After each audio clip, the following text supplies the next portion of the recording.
So, welcome. So, KeNOG is a volunteer-led community. We are the goal is to. Hello, can you hear me? Oh no, no. Nani anafanya job?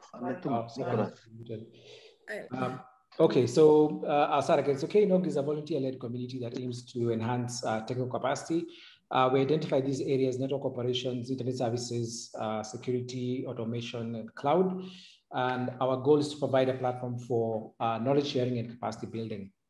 The team, there's a big team behind KeNOG. We have a team of who we call the program committee, who sit down and decide which topics and which experts to invite. You can go to that website there and see the current team, and that's the link to the KeNOG website. This is our second event this year, and we encourage you to join our Signal group and our mailing list. I'll put these on the chat, so don't worry. And you can also send us an email to pc@nog.ke, where you'll reach the whole committee, where the whole team that you see there on the website. So thank you all for making time for this. Those are just my short slides, and now I'll hand over to you, Michelle, to introduce you. Thanks. Thank you for that, Kevin, for taking us through what KeNOG is. For those who are new here, we welcome you all, and we are looking forward to you joining our platforms on Signal as well as our mailing list and following us online. So just to go into it, to present our speaker for today, we have Joe Abley. He's the CTO at Public Interest Registry, the operators of the ORC top level domain. He previously held the roles of Director of Architecture and Director of DNS operations at Architect at TechSavvy, a large independent Canadian ISP. Joe is an active contributor to the ITF, volunteer instructor at the Network Startup Resource Center, NSRC, and a longtime supporter of technical community building in East Africa and Africa at large as well, and in fact, globally. So we welcome you, Joe. Thank you for taking time out of your schedule to give this talk to us. I invite all the participants to just post their questions on the chat. You're welcome to ask questions at any point during the presentation, and we'll be able to pose those questions to Joe as he goes along. And even after he has completed the presentation, we'll have enough time for you to ask all your questions. So feel free to interact as much as possible with us during the webinar and during this meeting. So over to you, Joe. Thank you and welcome. Thank you, Michelle. It's actually not much of an interruption to my schedule because it's only 8 o'clock in the morning and I just got out of the shower, so it's actually quite normal. So I suppose slightly more unusual to be talking to people across the world at 8 a.m., but maybe not that unusual. So let me just share my screen. All right, somebody should be a thumbs up of some kind if they can see the screen. There we go. It'd be a shame if I talked without the slides. So Michelle and Kevin, others, asked me to come and share a few thoughts about what happened during a now famous event that happened in 2016. And of course, Friday 21st of October 2016, various normal things happened. Bob Dylan said something, that's normal. AT&T, giant American company buys other giant American company. That happens most Fridays. Earthquake hits Japan, again, not that unusual. And then a series, this is pasted from, I think, Wikipedia, a series of cyber attacks targeting networks operated by DNS provider Dyn made major internet platforms and services unavailable to large numbers of users in Europe and North America. Affected companies included Amazon, Twitter, Spotify, Reddit, PayPal, Netflix, and Airbnb. So this was not so normal. And on that particular day, it was a day like this, it was a bit earlier. I was lying in bed at 7 o'clock in the morning and my phone started to start buzzing, which is not very unusual. There's lots of people at Dyn use Slack far too much. And Slack would be buzzing from an earlier time. So I did my normal thing, which was to ignore it. And then I started getting phone calls and I thought, well, this is not quite so normal. So I took one of the phone calls and it was from Charlie, who worked in my team in New Hampshire. And he said, no, you need to be looking at Slack now. So I looked at Slack And it turns out the whole of Dyn was melting down and what was happening. So this is what we're going to talk about today. So this is kind of an anecdote, and I should clarify, I no longer work at Dyn. I'm not authorized to speak by Dyn. Dyn has since been bought by Oracle. Oracle have not authorized me to say anything. So just to be clear, everything that I'm saying comes from public sources. These comes from accounts that have been written in articles around the time or afterwards, or by public statements made by Dyn. There's no secret information here apart from the detail of me being in bed at 7 a.m., which shouldn't be surprising to anybody. So what's going on with this Dyn? Why do all these things affected by Dyn? What did Dyn do? So Dyn was a company that originated, I think, with a couple of students at a university in New Hampshire in the US. And they had noticed that they were gamers and they liked to hack around with little things on their computers in their dorm rooms. And they discovered that their addresses kept changing because they had this annoying thing called DHCP. And every now and then their address would change. So when they're trying to run a game server or something else like that on a computer in their dorm room, people would stop being able to reach it and they would have to tell everybody what the new address was. And this was annoying. So they wrote a little bit of software that was a dynamic update client. So when your address changed, it would change the DNS. So you could use the DNS and the DNS would always resolve to the current IP address, even on a sort of on a client where the address changes. And this was the origin of Dyn. This became a free service, and then it turned into a company, and then it became a bit of a bigger company, and it had infrastructure, and it had customers. And then suddenly, a lot of the customers turned out to be these small, little, irrelevant companies that nobody had heard of, like Twitter. And then over time, Twitter became a lot more familiar as a name to people, and Twitter became quite important. And there's a lot of money flowing around these things. And suddenly, Dyn had a business. And they had a business which they more or less invented from scratch, which is called Enterprise DNS Service, and in particular traffic management. And you can see some of the companies that used Dyn. Again, this is not from an official customer list. This is pasted from the Wikipedia page. But you can see lots of recognizable people here. A lot of these things perhaps do more business in Europe, Western Europe and North America, but a lot of these things are global. So all of these big companies started using Dyn. Now, some of you may in the past have been inflicted with my DNS tutorials, and you've heard me talk about how DNS is simple, and you've even done it yourself using various bits of NSRC, Intel NUC devices plugged in over Wi-Fi. And DNS is simple. So what's this business? Why is DNS a business? Why isn't DNS just installing bind? Well, if you look at this diagram, this is my obligatory DNS tutorial component today. So right down here at the bottom, we have a PC. I took this diagram from a random blog. It seems like quite a nice diagram. It maybe not exactly the terminology I would use, but it's similar. So you can see down here, this user's PC sends a query to a DNS server, which does recursion. It says user's primary DNS server, recursion allowed. And that server there goes off and hunts around the internet to try and find answers to the questions that were originally asked by the user's PC. And when it finally finds this server over on the right, primary DNS server of somewebserver.com, it gets the authoritative answer and it returns it to the user. And those of you who are really paying attention in those DNS classes in NSRC workshops will remember that the recursive server caches that information. And this seems very simple. DNS messages are small, things get cached. In the past, we've had whole root servers go offline for 2 days and nobody noticed. So why would an attack on Dyn suddenly cause all these other things to fail? And the key word is the word enterprise in the phrase enterprise DNS services. What Dyn realized is that the address that maps to a domain name, ideally, is not necessarily the same for everybody.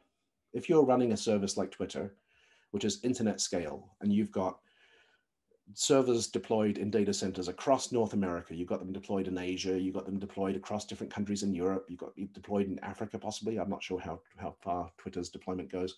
But in any case, you've got lots of different possible origin servers for the content that your user is trying to receive. And you have a challenge of trying to direct the user to the right place at the right time. And that thing might depend on the time of day. It might depend on commercial contracts where you have a certain amount of bandwidth that's free out of one place, but another place has bandwidth going spare. It might be which data center is more busy. It might be which provider you happen to be using in the city that you're in. And so what Dyn realized is that this answer that comes in step 7 is the first opportunity to steer the user towards the content that makes the most sense for the provider. And so they changed their DNS software And so instead of providing the same answer to the same name every time, they would provide a specific answer that's very specific to all these kinds of variables. And that is what costs money, because that can save a big content distribution company an awful lot of money, and it can improve performance right through the ceiling and make them outperform the competitors. So suddenly, this initial DNS lookup becomes the key to how you make your business succeed. And as a result, Dyn had all these companies.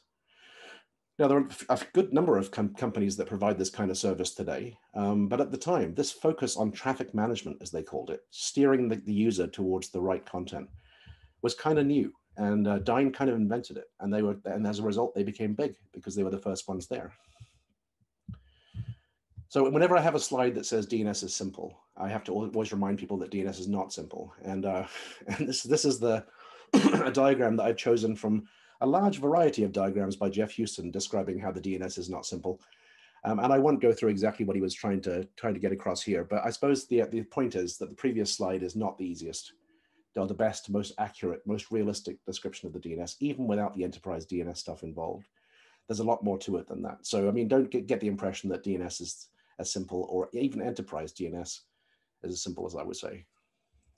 So anyway, we're talking about DNS. We've done the DNS tutorial component, and we were talking about Dyn. So the morning of 16th of October, 2016, 21st of October, 2016, there were 3 significant attacks that landed on Dyn's name servers. And these attacks actually attacked the Anycast addresses of the DNS servers themselves. So the traffic was attracted to different places because Dyn had different sites in the world. And there was one, UTC-4, I think, was the local UTC offset at the time, but it was October, so it might be -5. The 7 a.m. was the first one. There was another one at 11:52, and there's another one at 4 p.m. And the attacks made the news. They were big, because an attack that takes down Twitter for a number of hours in a day makes the news. And not just Twitter, but all these other places as well. And it made the news. There was, I was actually working in an office here in small town Canada, and we had some people painting the office. So Dave Knight and I were down one end, sort of busily typing away, dealing with this business that was going on. And the radio was on, and the painters were saying, "Hey, you guys know about the internet? Have you heard the internet's under attack?" And we're like, yes, we're very aware that the internet is under attack, because that's all we've been doing since 7 a.m. So the New York Times, for example, got taken off the air for some period of time. So this was a high-profile attack, and in the US, high-profile attacks get other kinds of attention, not just in the press. So the FBI sent field agents, I think, from their Boston field office to Dyn's office. There was an office there that contained the FBI, and they had to be updated every now and then. They were sending reports back to their bosses. Department of Homeland Security made statements about the entire thing. Of course, 2016 still, there was, even today, there was some suspicion that this could be a state action. This could be a terrorist attack. What is this? President Obama made statements about this attack. I mean, this was a fairly large scale thing. This is not what you'd expect if just the DNS server goes offline. This had far greater impact than that. So you can imagine that this was kind of a hectic day at Dyn. It was not what anybody expected to happen that morning. There was a lot of things to handle, a lot of press, a lot of government inquiries to be fielded. And at the end of the day, after the last attack was over, Dyn didn't fail. In fact, as it turns out, Dyn gained more customers that day than they lost. Dyn was acquired by Oracle on a deal, I think, that had its first term sheet signed on that day, on the 21st. So this whole thing that took Dyn off the internet, that illustrated that Dyn has the ability to take the internet down, that illustrates that attacks can cause multi-hour impacts across whole continents, ended with Dyn being successful in all these ways. So I feel like it's a reasonable question to say, well, how did they do that? Because if they can do that, maybe I can do that. Maybe I can turn every sort of failure into a success. And I think this is quite a reasonable question to ask. So let's go back a little bit. What actually happened on October 21st after I was woken up, or just before? So we can actually look at these things in order, because we are looking from the future and we're looking back. So this is a nice way of looking at it, because we don't want to spend as much time as we took on that day at Dyn to try and understand what's happening. So there was this botnet, and it was called the Mirai botnet. And it was called Mirai, not by the people who wrote it, but by the first research group that identified it. So it's a Japanese name. It means future, apparently. I don't speak Japanese, but I looked that up. And what it was is, and this is fairly common, when you have sort of IoT devices that are intended to be deployed in people's houses. My camera just zoomed in to an enormous degree. I'm sorry, it's early here. Let me just see if I can zoom it out. I don't know what's going on here. We did actually test this before. There we go, that seems better. Nobody wants that big of a close-up on me. So when you get devices that are deployed and sold on a large scale, and they do their things like home gateways, their webcams, baby monitors, these kinds of things, a lot of the energy and the cost in producing those things is based on the hardware. And quite often, once you finish making the hardware, you don't have an awful lot of money left over to spend on software. So you choose the most simple, straightforward kind of software that you can find, which tends to be based on Linux. They tend to have license fees attached to them. So what you do, if you can possibly arrange it, is you pay the license fee once, and then you don't pay it again, because that would just be additional cost. And you just carry on using the same software. And one of the side effects of this is that your software is never patched. You can carry on deploying brand new devices that contain Linux environments that have horrible security vulnerabilities, and you never patch them because you don't want to spend the money on the latest release of that embedded Linux distribution. So you carry on shipping things for years sometimes that have these vulnerabilities. And in this case, all of these things had a common Linux distribution that happened to have standard passwords that were deployed at the factory. And they had open telnet ports to the world. And you can imagine that this might seem like a small thing. It's a baby monitor. It's inside your own house. I mean, yes, you can telnet to it across your own Wi-Fi, and maybe that's fine. But maybe it's not so fine if you've got home gateways that are also vulnerable, because that means your internal network is now public. And it also means that you can find these things just by scanning. So you can scan the entire internet, and you can scan the entire internet from multiple places. And you can do it from behind people's home gateways, and you can do it from places on easily find a list of places that have open telnet ports or open other ports. And there are variants of this particular malware that do all kinds of other things. There are some that mine Bitcoin. There are lots and lots of these things. There's more different kinds of Mirai variants than there are COVID variants. You can actually have a look if you're interested. The source code for Mirai is on GitHub, and it's got very careful messages plastered all over it saying, please use this for research purposes only. But you can have a look and see exactly what this stuff did. But effectively what this does is allows somebody to run a scanner, build an army of botnets, which are all these different devices, each of which are fairly low bandwidth devices. But then you get about 250,000 of them in a cluster, and you give them a command and control network, and then you tell them all together, go attack this place. And there's various different kinds of attacks. They can do ping floods, they can do SYN attacks. There's a little menu where you can, on the command and control software, where you can say exactly what you want your army of botnets to do. And on this particular case, there were a series of different kinds of attacks. There were SYN attacks, and there were volume-based ICMP attacks that were launched at the Dyn DNS servers from all of these places. And so Dyn's network, the internet got taken down by a whole bunch of basically naughty baby monitors. And at the end of the day, there's a reasonable question to say who did this. And I think ordinarily, I think definitely this would be a difficult thing to try and track down if you're law enforcement, but they did eventually. You can see the date there, December 13, 2017. So that's how long it took to run the investigation, find the people who are implicated, and extract guilty pleas from them. And this is the beginning of a press release from the US Department of Justice. So this is creating Mirai, and I think that they were also implemented. These people were also implemented directly in the Dyn attack, but I mean, the legal process is not exactly as transparent to me, so I'm not exactly sure of the bargaining that went around the pleas. But in any case, that's what happened. So we had those things happen on the 21st. We had this botnet that existed beforehand, and at the end, we had some people who pleaded guilty and went to jail. And so we've obviously skimmed over the most interesting part, which is what happened in the middle. So think back. We've got one day, it's a Friday, everybody's looking forward to the weekend, nobody's expecting this to happen. And then suddenly you have to deal with an attack that takes down the entire internet and has government people sitting in your office. So the interesting part, I suppose, is what is that like, and how can you handle it as well as Dyn did? So 12 hours covers pretty much the entire period for these attacks. So the whole fiasco was compressed into 12 hours on a Friday. And Dyn had a 24/7 NOC who definitely noticed this stuff when it first started. They were used to dealing with DDoS attacks. They also had a platform engineering team, which dealt with all the actual assembling of the software on the edge nodes and the deployment of hardware in data centers. There was a network engineering team, which handled the network around those things. There was an internet intelligence team. Some of you may remember the name Renesas. Renesas was a company also in New Hampshire that Dyn had acquired, I think a year or two before this attack.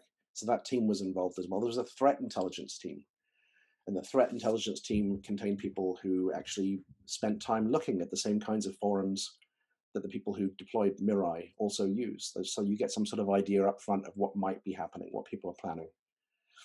There were software engineering teams, as I mentioned, like Dyn's whole business was based on software that they wrote.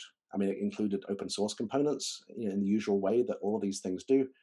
But there was software there that Dyn wrote. The actual business of responding to queries was done with software that Dyn wrote. So it's not just a case of trying to install the next version. This is software that we wrote. We have to maintain it. And then, of course, across all of these, there are executive teams. There are vice presidents. There are senior vice presidents. There are government relations teams. There are customer support teams, account management teams. You've got to imagine these customers like Twitter are not just going to sit quietly and wait for things to get fixed. They want to know what's going on. So those people need outreach as well. Most people were in Dyn's office in New Hampshire, which was in the northeast corner of the US, but also other places. We were in Canada, Dave and I. It does seem like a long time when people worked in offices. I don't remember having done that for a long time. And all these various teams together were coordinating. They were often working on the same servers. One person would be trying to test something. One person's trying to measure something. One person's trying to sort of check some theory that somebody else has come up. And there's communications everywhere. And imagine this happening perhaps in your organization. I could certainly imagine it happening in other organizations that I've worked in.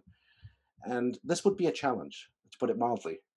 And the other thing to remember is this all happened over 12 hours. So 12 hours is perhaps a nice, comfortably small amount of time for a big attack to unfold over, because, 12 hours seems better than 36 hours, seems better than an attack that goes on for a month. But on the other hand, you've actually got to deal with this attack. You've got to work out what's going on. You've got to work out why it's happening, what you can do to fix it. You've got to work out, who's affected. And that's an awful lot of work to do with all those teams in 12 hours. That's not much longer than a normal workday. Imagine doing all that in one workday with all those teams coordinating with no forward planning and no real expectation relating to this specific event anyway. And I made the point here, there are some commercial flights you can take that are longer than 12 hours. You can get on a plane in Auckland and be flying to Doha, I think. And, you get on the plane, the entire internet would melt down while you were in the air and it would be fixed by the time you landed. That's how short this was. You could actually have missed the entire thing if you were on a plane with no internet, as I suppose was more common in 2016 than it is today. I suppose planes were more common in 2016 than they are today.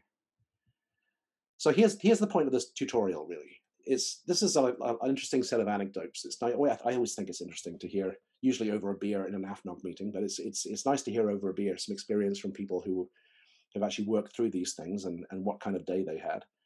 But I think it's more interesting generally to understand, what did Dyn do that allowed them to actually come through this, increasing their customer base, completing an acquisition by a large American company, doing all these kinds of things and not letting this attack get in the way, but also dealing with the attack. The attack was actually closed down.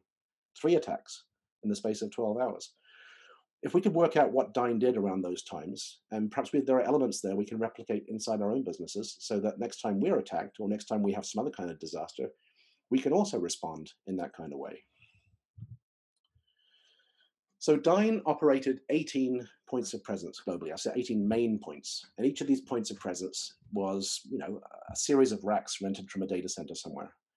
There were some more places where there was sort of one box Anycast nodes for particular products and things. But the main business, the enterprise DNS business, ran through these 18 points of presence. Many gigs of traffic can be carried to those things. The capacity is fairly large, as you expect. There are multiple providers. And importantly, I think this is important, multiple DDoS attacks per week, sometimes multiple DDoS attacks per day. So not on the scale that we're talking about with this Mirai attack. It's much smaller attacks, and perhaps attacks that don't affect all the POPs across the entire continent, but still multiple DDoS attacks. And that's important. because when you're used to dealing with DDoS attacks, then you're less likely to panic. You're less likely to throw your hands in the air and say, I don't know what to do, because you do this every week. And that's an important part of this, is to say we practice this. We know how to do this. We're not fazed by it. This might be a particularly big one, but it's really no difference in principle to what we do every week. So that's important. So we had staff in Europe, North America, and Australia. As I said, the NOC was a full-time 24/7 NOC, and it had people in the building in New Hampshire. It also had people in those other places. So there was some degree of follow the sun capability, which is, just taking advantage of the time zones and making it easy for people to just get up in the morning. And if you have people who live in enough places around the world, you've automatically got 24/7 coverage without even having shifts. So there's an element of that, but they also had 24/7 staff NOC in New Hampshire. And here's, I think, the other really key point, and this is where we're heading towards in this little talk, which is that Dyn had documented and well-practiced, as we mentioned, processes for handling incidents. So they knew how to identify an incident. They knew what information to record. They knew where to record it. They knew how to make decisions. They knew how to escalate. They knew how to communicate, and they knew how not to panic. And these things together are an enormous head start in dealing with any kind of unplanned event. Because if you have to work all these things out on the fly for the first time, that's going to take longer than 12 hours on its own, just working out who's in charge and how you make decisions. If you've already decided how to do that, if you already have a process to follow, then it makes it much easier to do the last thing, which is also key, which is not to panic, because you've done a lot of the prep work up front. And I think, I think it was lucky for Dyn, in a sense, that they had an infrastructure that was already important, that was already a target of attacks. Because if it didn't, they could have fallen into this trap that I mentioned at the bottom, which is sometimes you can spend all of your time making something work and no time preparing for when the unexpected event might happen. And that means no matter how good your code is, there's always going to be something that happens that causes something to break. And if you panic when that happens, then you may as well have had bad code. You put all your effort into the wrong area. So that's Dyn. That's what happened roughly at a high level in October 2016. And I don't work for Dyn anymore. You'll notice the .org little logo at the top left. I work for PIR. And at PIR, we have a very different kind of business. And it's different in a number of important ways. First of all, we use external providers for many things. And in particular, we use external providers for the DNS servers, for the .org TLD, and also for the registry platform, the thing that talks to registrars. We don't run that stuff ourselves. We have suppliers that do it. In fact, the supplier that we use for .org is Affilias, which is a company based in variously the offices in the US and Canada and other places. The other thing that's different between Dyn and PIR is that when Dyn's services were attacked, there was an immediate impact on Dyn's customers. And the same is not true for PIR. At PIR, if somebody attacks the registry, if the registry system itself becomes unavailable, that would definitely be a problem for people who wanted to update their domain names. You want to change the name servers on your .org domain name, you might have to wait, and that might be inconvenient. Or if you want to change your contact information, or you want to transfer a domain, or you want to renew something, those things might be delayed, and those might have implications, but they're not split-second implications. I mean, you might think it's annoying, I can't do that today, but it's okay, I'll do it tomorrow. So they're very different to the kind of service that Dyn was providing. And even on the DNS side, the DNS servers are not providing enterprise DNS services. They're not providing this custom answer based on what the client, where the client is located, or what the current conditions of data centers are. They're just providing the same static answer every single time, the same referral to the customer registrant name servers. And that means that it can be cached much more effectively. So we could reply once for a popular domain that ends in .org. Imagine wikipedia.org. We can reply once to a resolver who has not previously heard that answer, and it's cached at that point in that resolver. It doesn't have to ask us again, maybe for a couple of days, depending on the time to live. So again, the implications of even the DNS servers going down for us are not the same as for Dyn. The other thing is, Dyn was a company of 200 people, with people living in all kinds of different countries. PIR is a company of around about 35 people, mainly working in one place.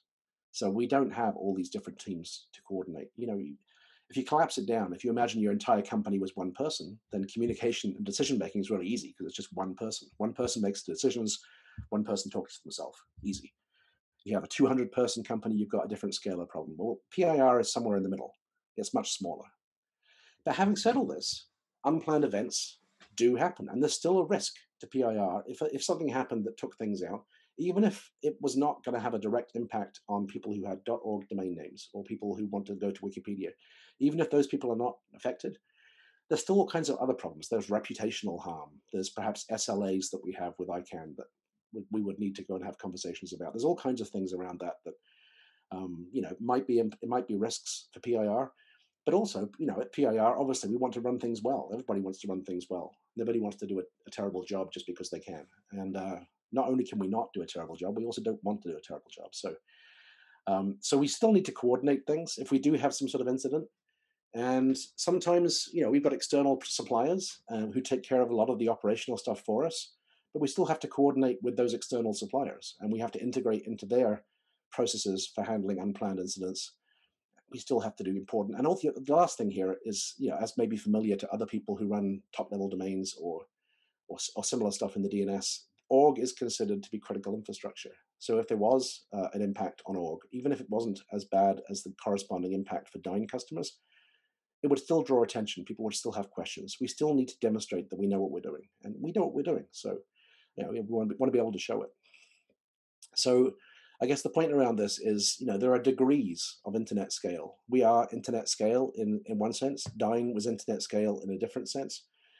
Either way, you still need to be able to plan ahead and make sure that you can handle this stuff well. So where did we start? PIR's technical department is relatively new. I started at PIR a couple of years ago, and really that was the beginning for PIR having this technical function and not simply outsourcing it to other places.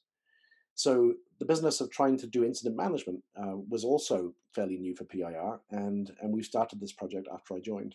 So where did we start? So imagine that PIR started without much process around this stuff because they hadn't had the need to do it before, or they hadn't seen the need to do it before. So this may be similar to the kinds of organizations that some of you work at or study at.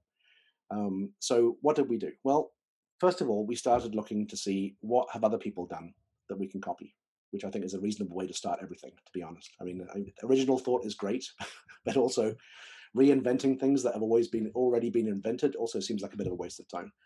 So it turns out in the US, there is this thing called the National Incident Management System. And like many US-based initiatives like this, it's public, it's well documented, they have whole web pages about it, it's very easy to go and read, and it's really designed to be used. It's designed to be reused by, in this case, mainly American companies, but it's applicable to everyone, really. The US federal government uses this to manage the various agencies when they have natural disasters, but it turned into a general framework for managing all kinds of incidents. And so there are things in here we can use. And there's some really important concepts that are introduced very early in the process. And one of them is, this sounds obvious, a single point of contact with authority to coordinate actions, adjudicate conflicts, and be a source of information. So this goes back to this thought before, saying, what if Dyn didn't know who was in charge? What if Dyn didn't know how to make decisions? It would have taken a lot more time than it did to deal with these various attacks. So this is the kind of thing you can decide ahead of time. And not only do you have to decide it ahead of time, you have to actually do it as well. And this can be a struggle for some people. So if you've got some senior executive who, in a normal Tuesday when you're having a meeting says, yes, it makes sense. This person can be the incident manager if we ever have a problem, and they will be the ones that make decisions. But then when you actually have an incident, the senior executive says, well, I know I said that before, but I'm here now, so I'm in charge. And he throws the whole process out the window and chaos ensues. So you need to not do that. You need to decide and also follow the instructions that you've decided you will follow. So the opposite, as you can imagine, is you get everybody who might have an opinion into a room together, close the doors, and have everybody talk at once. And you can imagine how effective that will be. That will go into some period of time before the veins in people's foreheads that are already swelling start popping and everybody goes nuts. And nothing's actually getting fixed. All that's happening is people are having terrible days and everyone's going to get fired the day after. So we don't do that. So instead, like this, again, following the basic principles in frameworks like this one, and there may be something similar in Kenya, maybe many things in other places, find a starting point. And I should also point out at this point that what I'm talking about here is really just how we started the process at PIR. Our plans aren't finished.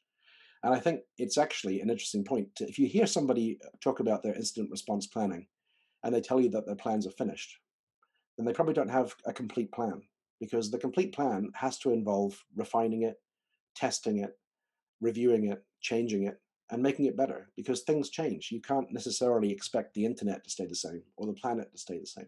Who would have thought 2 years ago that everyone's working from home and there's a pandemic and you can't fly anywhere? How many people's plans to go and maintain equipment in data centers have been thrown up in the air because suddenly you can't get on a plane because there are no planes? So there's all kinds of sort of various reasons for doing this, and generally in business and in internet operations, software development, everything needs to be reviewed and improved over time. Continuous improvement is a phrase for a reason. But incident response plans, I think, are a singular example of why this stuff needs to be reviewed and exercised. You need to actually practice things. So there's another document here, which I mentioned because it might be an interesting thing to go and take a look at. And this one in particular, I like because it separates the entire incident response process into these 4 phases. And I think this is a really important way of thinking about it, because if you think to yourself, how can I prepare for the thing that I don't know what it is yet, so that when it happens, I'll be able to deal with it? That's kind of an absurd question to try and answer. But if you think of it more generally and say, well, how do I prepare for an instance? How do I pre-stage resort? How do I make sure that the right people are available? How do I make sure we have backups? This idea of having an incident manager and having key decisions be made on the day in a way that people don't need to prejudge or challenge, because we've already decided this is how we'll do it. After you've noticed an incident exists, and even that process of deciding that an incident is happening is something that needs some attention, you then have to work out, well, what would we do? What kind of detection, what kind of analysis would we do? If this is a technical problem, who would we need to be available in order to diagnose something? If this is a problem with the communication system, if the phone network is down, cell phones are not working, how do I get people together to talk to each other? What are my plans? If our intranet is down, and that's where we normally have our phone book where we find out how to reach people, then how do we know how to call people and tell them that the intranet is down? We need to have something else ahead of time. This stuff is much easier to figure out when you're not having an incident than it is in the heat of battle. You want to be able to do as much of this work ahead of time as you possibly can. Once you've decided that there is an incident and you've already assembled whatever teams you need to start doing their analysis and trying to understand what's going on, then you can start thinking about, well, how do we contain this? How do we reduce the scope of it? How do we ultimately get rid of this problem, whatever it is, and how do we recover afterwards? I mean, the recovery might not just be the same as eradication. You might eliminate the attack traffic in the case of a DDoS, and so the recovery is immediate. But there might be other things where you don't. The steps that you take to deal with the incident themselves need to be unpicked afterwards and removed, because you don't want to leave them there permanently. So there might be some recovery things as well. And then afterwards, post-incident actions. This was one thing that Dyn was especially good at. Every single ticket that was opened in the NOC that was at a severity that was called an incident had a post-mortem meeting, sometimes 1 week, sometimes 2 weeks later. Everybody got in the room who'd been involved in the entire thing. They all shared their opinions. They had notes. Some people just spoke off from memory. But the important thing in that room was people got to say what they thought. Nobody was judged for it. There was no finger pointing and there was no blame. Those things didn't happen. What happened was, how could we make this better? How could we have handled it better? How could we have avoided the incident in the first place? What could we do to make this better next time? And the first couple of those things that you're involved in, you think, you're worried when you go in, because you've seen these, it's almost like medical dramas on TV. And you see someone afterwards doing the ethics review, and they're asking, why did you not give them the drug 5 minutes earlier? It would have saved their life. And the music's playing and everyone's very dramatic. It's the opposite of that. What it is instead is everybody just saying, yeah, that was a really bad thing. And you can laugh about it a couple of weeks after, even if you had a really bad day at the time. And then you can talk about what we do better next time. That's a really important part of it. So I have a couple of examples actually pasted directly from PIR's internal documents. So hopefully I'm not in trouble for this. So this one here is a flow chart that talks about when an incident is first identified. So you can read from the left. You find out about the incident in some way. You notice it yourself, or somebody else calls you, or there's a news story, or something. Someone tweets something, or something. There's some way of knowing that something is going on. And then the next box here, we do some investigation. We find out all the details that we can know about the kind of event it is. We do some sort of assessment. We figure out what's affected. we figure out who to notify, and then we talk about what do we do about it? Do we escalate? Do we declare an incident? And if we're not sure, we talk about it more until we are sure. And again, there's no need to panic here. It's better to take the time at the beginning and really understand what's going on than it is to jump in and start applying fixes to something which might end up making things worse. So if there is a potential for escalation, this is the red box at the decision lozenge in the middle left, I guess. Then you see the arrow goes up to the right. We convene a conference call with the executive management team. We provide them the initial details and the assessment. We gather information from the various relevant departments and from the executive management team. And then we try and work out, is this an incident or is this not an incident? And if it's not, then we go back at the bottom and we tell them that we've had a look at it. We don't think this is a big problem right now, but we'll keep monitoring. But if it is an incident, then we go into the rest of the process. And we say, okay, now we're going to assign somebody to be the incident manager. Now we're going to work out who the points of contact are and the next actions that they should do. We're going to work out the schedule, the update schedule. This is another really important one because I don't know if you've ever been involved in something like this, and the biggest problem you have is your phone rings every 2 minutes with a different executive or VP calling you saying, what's going on? I just heard from this big customer. What's going on? Why isn't it fixed yet? What's going on? Have you thought about doing this? And if that's all that's happening in an hour is you're constantly getting called by people, then you're not going to get anything done. And nothing's actually going to get any better. So it's much better to let people know, okay, here's the update. And we're going to be back in touch. We'll be back on the conference bridge in half an hour. And after half an hour, we can say, okay, well, now we're going to do every hour. And then maybe later on, when things are mainly fixed, you can say, okay, well, now we're going to do every 6 hours, or we're going to have an update tomorrow morning. But we let people know ahead of time when they can expect updates. Everybody hears the same information together. No one has to learn it through somebody else, which means it's never quite the same. And here's another example, really useful for this kind of thing is checklists. So instead of asking somebody to just think up, what they should do next on the fly when everyone's shouting at them and everyone's pointing at them, it's much better to have a checklist that everyone's seen ahead of time. And this one here is a fairly modest checklist for office closures. So it might be because of weather or because of a natural disaster or something. And you can see the checklist here. It says first, who is doing it? It's the incident response manager, the IRM. So collect the initial notification data from what's going on, say from the weather department that's telling you that there's bad weather coming. Work out if it's going to be a hurricane, or if it's just going to be a bit of snow on the ground. Maybe different kinds of things are different. Work out how we're going to tell people, and then start a log. Keep a log of what time you did things, so that if we need to go back and check afterwards, we know. This is not complicated stuff. But if suddenly you hear on the news, hurricane is coming, and you have no thoughts ahead of time about how to handle it, then you're going to freak out. Oh my God, call everybody. Tell this person, tell that person.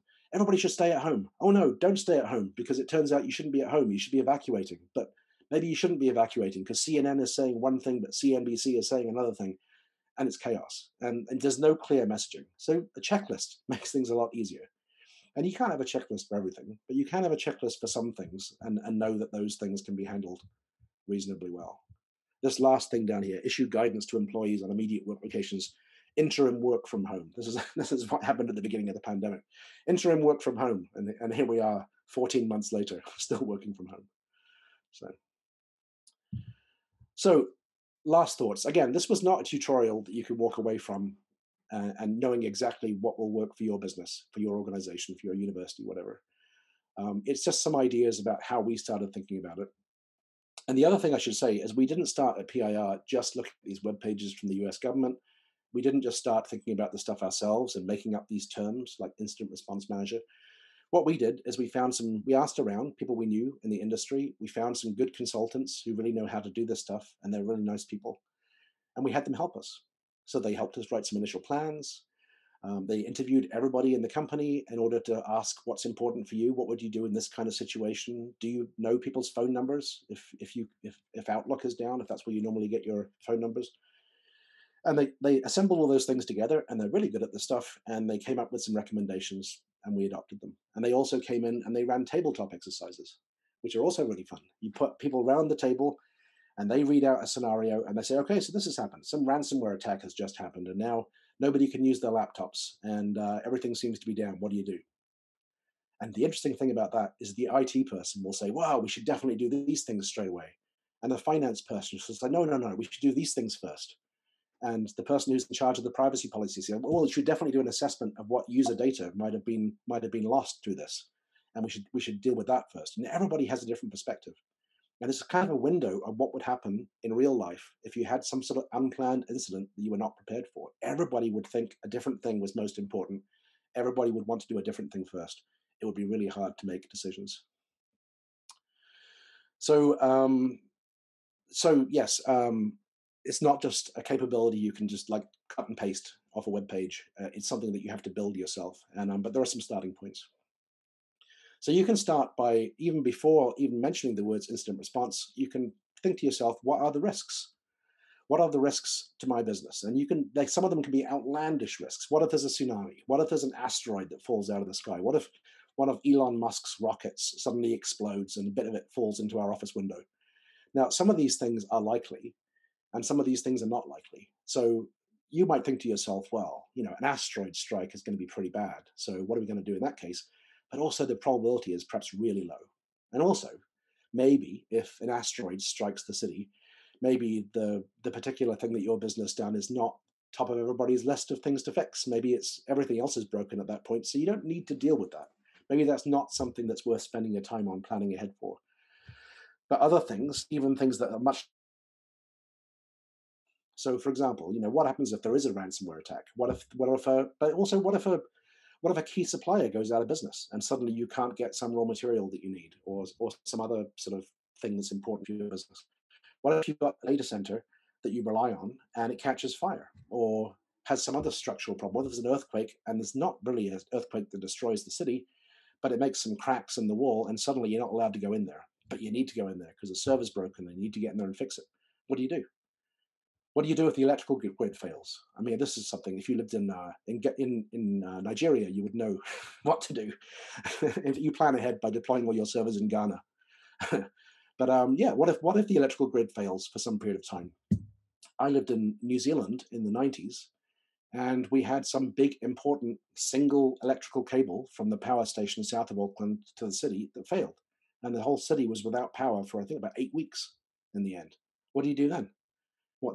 Turns out nobody had really planned ahead. You had to make it up on the fly, but it would have been much easier if you'd thought ahead and knew what to do.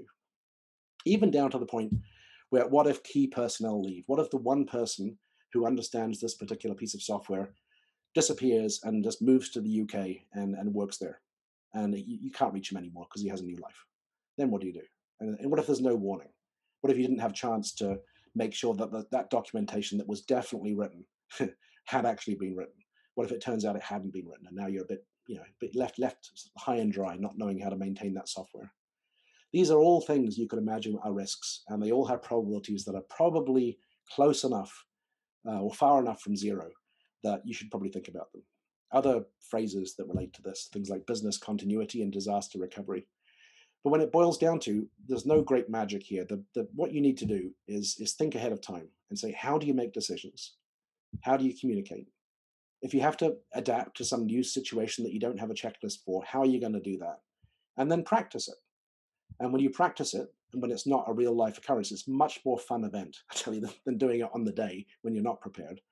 And that gives you the confidence to know that you don't have to panic. You know, if everybody knows, if the VP knows, if the president knows that they're going to get a call and they're going to continue to get calls every hour, it's going to provide them with some degree of calm. And I think this is the final point that I think really came through loud and clear in the attack on Dyn. If you do it well, then actually incident management can be the number one skill that makes you the best supplier for whatever customers you're trying to attract. This can be the thing that is the difference. You know, if you're trying to choose 2 suppliers for a particular kind of function, and you have a choice of one which seems great and it's got a very shiny logo, but the other one that you know is very, very well equipped to deal with problems in a really, really good way, I think you choose the second one. So if anybody ever asks you, why would we spend money on that? Maybe these are the kinds of conversations you could have. So that's it. I was supposed to talk for half an hour. And as usual, I've wandered off the topic and it's now 8 minutes left. But if there are any questions, I would love to hear them. Thank you so much for the talk, Joe. It was actually very, very interesting and quite insightful for us. And even, like you said, just bringing it all back to preparing for these unexpected events that you never ever thought would happen. And I think everyone is more aware of that now. You know, we're all going to be thinking about that thing which you thought would never happen: the fire with OVH, the pandemic, when Link's data center went down. There are all these things you think would never happen, but the last year or so has shown that most things are possible. So thank you for that. We had a few questions already, so I'll just share one. We have one from Edwin who says, are there ways of avoiding DDoS attacks? And are there any best firewalls or ports to keep up with that would help you be able to mitigate this kind of attacks? And maybe I will load onto his question just to a similar thing, is that what do you keep track of? What are your baselines so you can establish I'm actually under attack? All right, so I'll take them in order.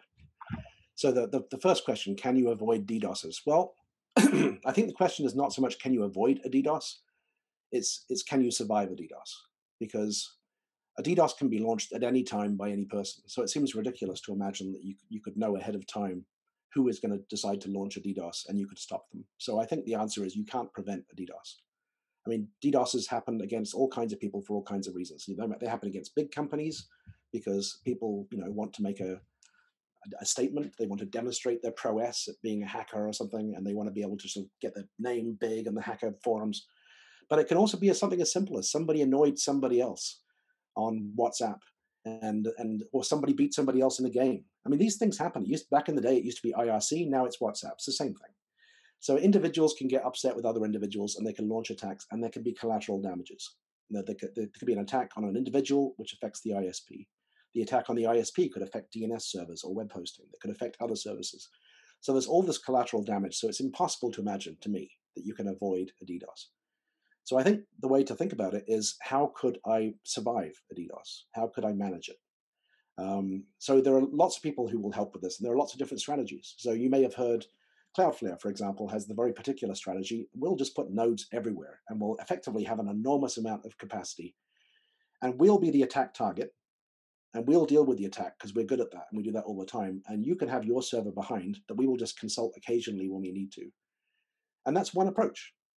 Another approach is to try and do some sort of defense based on traffic type. If you're hosting a web server and you only expect your customer traffic that you care about to be HTTP, and you expect it to be port 443 and TCP, then perhaps you don't bother delivering UDP traffic to that server. Perhaps you don't bother delivering ICMP traffic to that server. Perhaps you decide, at least when you have a problem, that you can strip this down and you can keep the traffic you want, but throw away the traffic you don't.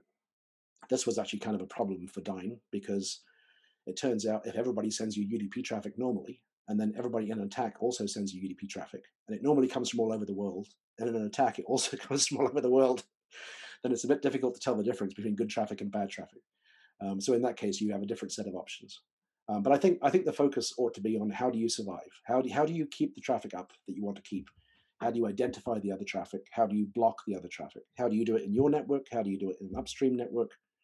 If all the traffic that's attack traffic seems to be coming from a particular source, maybe there are things like BGP communities you can set, and you can advertise host routes to your provider that will cause them to black hole the traffic before it ever gets to your network.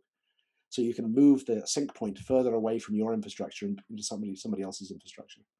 So those are ideas, but I mean, there's lots of ideas. And the second question was something about what information to how to determine, particularly for DNS operations. Let's say you're running your DNS servers for your customers on your network. How do you determine what your baselines should be, or what do you keep track of that could be good indicators for you that you're under attack? Yeah, baseline is the key word there. And really what you need to do to understand what an attack looks like is to know what normal looks like.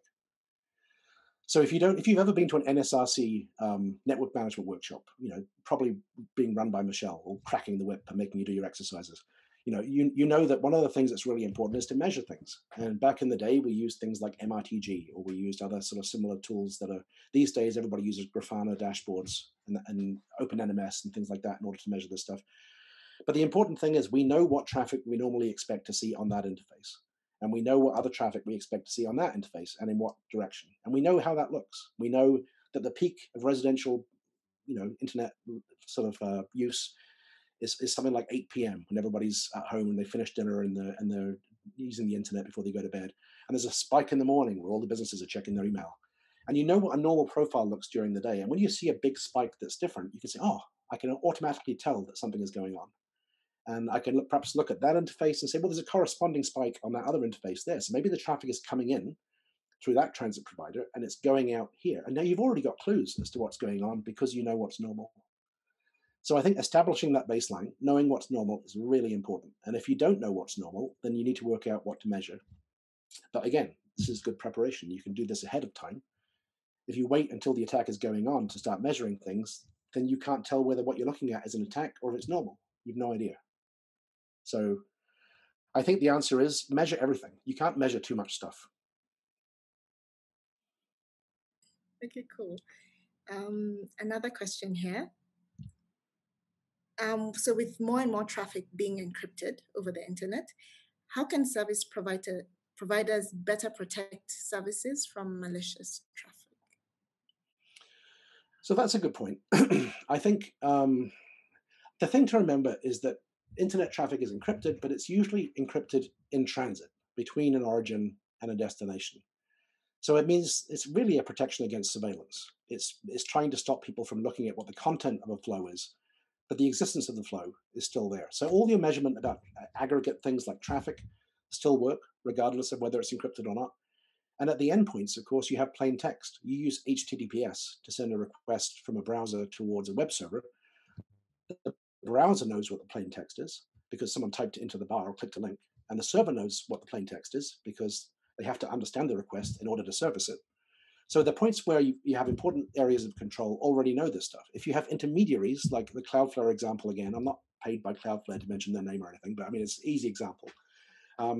They terminate the TLS on their servers. And they have, they're not the only people who have these kind of web firewalls. Lots of people do them. Ultra DNS have them. Lots of people have these things, not just Cloudflare. But again, there's another opportunity to see the content, the payload in plain text, and be able to filter out things that you know are going to be harmful. The obvious attacks against WordPress or PHP or something else like that can all be stripped out at that layer before they are passed to things like WordPress and PHP to actually process, where they might be actually capable of causing a problem. So I think the encryption of traffic is definitely a challenge. And there are definitely some places like enterprise firewalls where you might want to block certain kinds of content where it can be a challenge. But on the whole, on internet scale, if you're providing services across the internet, you still have the control points where the plain text is exposed. Thank you for that. Another question is, how effective are machine learning approaches to detecting abnormalities? So anomaly detection in AI is something that is, it's one of those things that if you do it, it's quite easy to get funding, as I understand it, in startups, because it's understood that this is a good thing to do.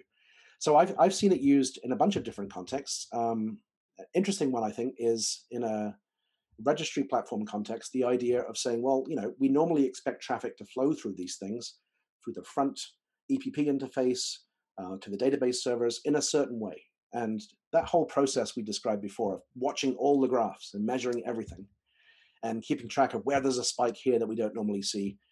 If you've got 5,000 graphs to look at and you've got one person in a NOC, then you're going to miss something. And this is kind of an application where machine learning algorithms are quite good. They're very, very good at spotting patterns that would be too tedious or error prone for a human to look at. So they come with all the normal caveats that machine learning algorithms find correlations where sometimes there are no correlations. You can be looking at two interdependent variables, and because they're interdependent, there's a correlation. It didn't actually tell you anything. It just tells you that you didn't frame your question properly. Or you can have machine learning models that overfit.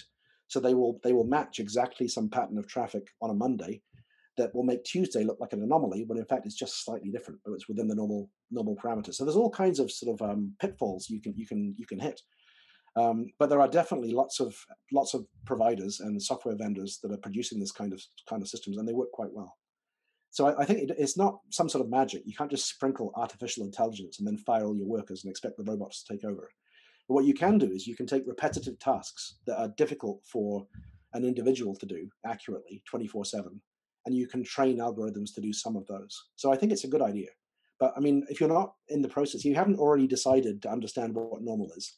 If you haven't already decided to start measuring stuff, then none of this stuff will help. So there is no special thing you can just turn on here that will make it better. You still need, they call it in machine learning sort of academic circles, they call it domain knowledge, nothing to do with the DNS. But I mean, you have to have a good understanding of the problem space that you're trying to attach your algorithm to. You can't just attach the algorithm and expect it to do something good straight away. Oh, thank you for that response. I have maybe one more question so far. I don't know. Kevin, do you have any other questions? Yeah, there's an anonymous question. Question is, what is a good way to test run a response plan you have created beforehand? What is a good way to test? A response plan. Oh, I see. Well, the best way of testing a response plan to an incident is to have an incident, but that may not be the most popular approach. What we did at PIR and what was recommended by the consultants that we brought in was to run tabletop exercises. And so you have an exercise that in real life, you might imagine a ransomware attack might attack everything, and there might be reactions within minutes. And then the tabletop exercise, you take it far more slowly. You can say, okay, this has happened. What do you do? And then you can take the time to go around the table and have conversations. I think we would do this normally. I think our process normally says do this, but I'd have to look it up. I think I would call this person because they're on this list, I think. And then you can work out where the gaps are in your process because of how people's reactions to it are. You can see people jumping ahead and trying to think for themselves and trying to invent processes on the fly. And you can remind them, hang on a second, we already have a process for this. And then in your after action exercise, after the tabletop is finished, you can go back and say, well, it looks like there's a bunch of people here who perhaps came to the company fairly recently who haven't had a chance to experience a live incident. They haven't seen this working. This was brand new for them. Maybe we need some training. Or maybe there's another part where it turns out that there's, when you actually work through it in the exercise, there's one person who ends up being the one who always has to make decisions. He's the one that everybody has to call. And you might think, well, hang on a second, that's too much work for one person. We need to split this a bit. We need to have 2 people involved or 3 people. Or what if that person is not here that day? What if they're on vacation? Who's the backup? So those are the kinds of things you can expose in an exercise like that is much more difficult to do in a live exercise. But I think it's one of those things. We had a little flow chart that I didn't put on a slide. But when you come up with a template for how you would handle a particular kind of incident, which might be a new one that you want to be able to handle, you design that thing, then you have an exercise to test it. And then you leave it for a while, you review it. And then maybe every 6 months there's a review, every year there's a tabletop exercise, and there's an opportunity each time to improve it. So you don't treat any of these things as static documents. I mean, maybe some things that you know how to do turn out to be very, very quick to review. Perhaps they're only a component of a tabletop exercise and not the subject of a whole day exercise. But other things might require more work, and you don't know until you try them. So really what you do is you practice them. It's the same thing, you could learn to drive from a book, but until you've actually tried to do it on the road and you've experienced that driving is in fact in Nairobi basically parking with occasional honking, you wouldn't get that from the book. You find that out in real life.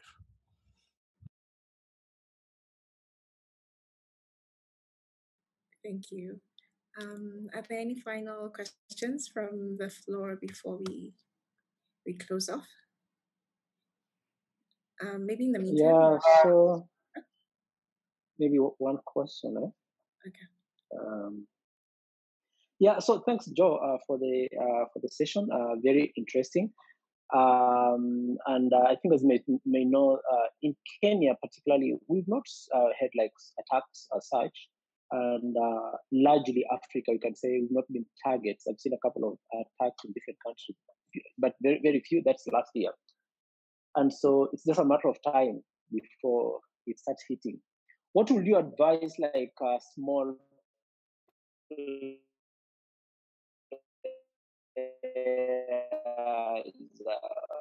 have guys here who are running community just working the day they'll be hit. Of the approach they may be able to, they can start running some open source dashboards, monitors to see let me say DDoS detection.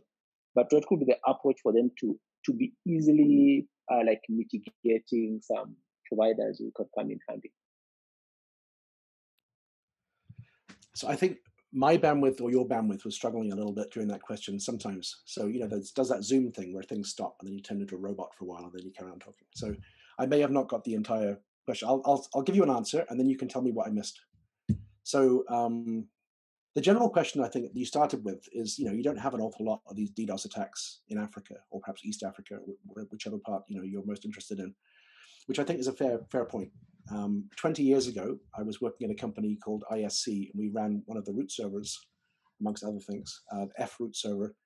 And at that time, we saw most of our attack traffic land in East Asia. And it turns out that even back 20 years ago, you could buy gigabit residential internet services in Seoul, for example. And you had a lot of people who had computers that were permanently connected. And like all computers 20 years ago, and probably all computers today, they're not all patched. They all have vulnerabilities. So you had a large number of possible attack sources, all with very good connectivity, which made it very easy for anybody to have a big impact because the connectivity was large. The last mile is high capacity. You have high capacity interconnects between providers. And in the case of Seoul, you have everybody living in a city. So it's all fiber and there's not really any long haul you have to worry about. So that was a problem then. We see the same problem now in other markets. Western Europe now has much faster connectivity to the home. North America has, even Canada has faster connectivity to the home these days, if you're lucky. And so I think, the potential for DDoS attacks only increases as your connectivity increases. So, you can look at sort of increases in things like DSL to the home, or, high bandwidth wireless links, or even high bandwidth cellular links as being part of the problem. If you imagine every Android device is potentially an attack platform, because there's perhaps more subject to vulnerabilities than others because there's a much greater variety of cell providers who actually package the applications for it. So these things, I think, only increase. And as well as sort of internal connectivity to the last mile to the subscriber, you've also got the potential that attacking things outside the country, in other parts of Africa or in things that are hosted in Europe and North America, becomes more feasible when you have better connectivity off the continent. So every undersea cable with higher capacity that's deployed, every sort of cross-border terrestrial fiber link that gives greater capacity between Kenya and Uganda or something, or Kenya, Tanzania, gives you extra opportunities to attack things in a neighboring place. So all this connectivity and capacity is great for normal traffic, but it's also good for unwanted traffic. And both kinds of traffic will increase opportunistically. So I think, DDoS may not be a big problem in Kenya today, but it will become a bigger problem if it's not already a bigger problem, both from the point of view of attack sources, attacking other people, and also of targets. As content moves inside the country and is not served from other countries, it becomes more likely that the attack's targets will be local. So I think, it's a good problem to have, not enough DDoS traffic, but I think it's probably going to change. And I think it's, it's another one of those things where you can't just solve every possible problem that might happen by just buying a solution. And many people will try and sell you solutions, but it's not necessarily going to help you at all. What you really need to do is start from first principles, understand what is normal, understand what would we do if there was an incident. What if we were attacked this way? What if the attack came from the exchange point? What if the attack came from this transit provider? Who would we call? Who do we call at CCOM if a bunch of traffic comes in from CCOM? Who do we call at Liquid if a bunch of traffic comes in through Liquid? All of these kinds of questions are much more easy to answer when there's no attack going on than when there is an attack. And the other thing I didn't mention actually earlier, that one of the parts where Dyn was really lucky with that attack in October 2016 was that the attack started at 7 a.m. in the time zone where most people lived on a work day. Imagine if it had started at 2 a.m. on a Sunday, and whether the picture would have been a little bit different. And you can't always depend on the attackers being in the same time zone as you or being considerate to your work habits. What if it happens at some other time? What if it happens during a pandemic when you can't travel to the data centers? These are the kinds of things you can think of, and that might make the difference between being able to respond well and being able to respond badly. So I don't think it's a case of just finding the right vendor to defend yourself against DDoS. It's the right thing to do is to imagine the DDoS will come at some point. Your customers might be the sources of DDoS traffic. They might be sending it to attack somebody else from their infected computers or phones, or they could be the targets for a variety of reasons. And you have to be able to understand what each of those things looks like and how you would deal with it. I think I liked the last thing you just said there, which was about having a community or knowing who to speak to. when you had this incident happening to you. If it's another operator, you need to know, can I call Simon and tell him, hey, Simon, I'm having this problem, it's coming from your network. And that's the importance of these community meetings we're having a NOG in your group, interacting with other NOGs, because that's when you get to know who is running the other network, who is able to help me in that other network as quickly as possible, because you've already built some trust between yourselves, and they know if Michelle tells me something, it's serious, right? And yeah, so I really like that part. Thank you.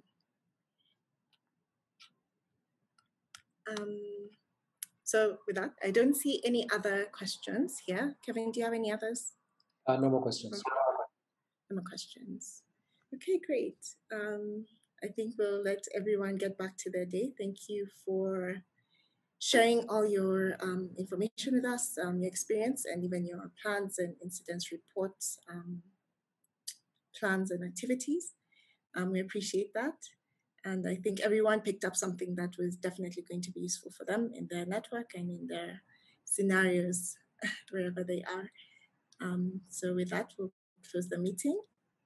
And we hope to see everyone again. Joe, if you don't mind, we're going to share the slides with those who participated. We'll share it on our Signal group. That sounds good. I think I was going to send them last night and I forgot, so I'll send them in a minute. No problem. So we'll share them with the group on Signal, and we'll share them on the mailing list, and likely this video will be on the YouTube channel as well, so that those who missed out can get a chance to watch it, or those who want to watch again. Cool. Thank you. Everyone have a good evening, good morning. Enjoy yourselves. Bye. Thank you. Bye. Thank you. Bye.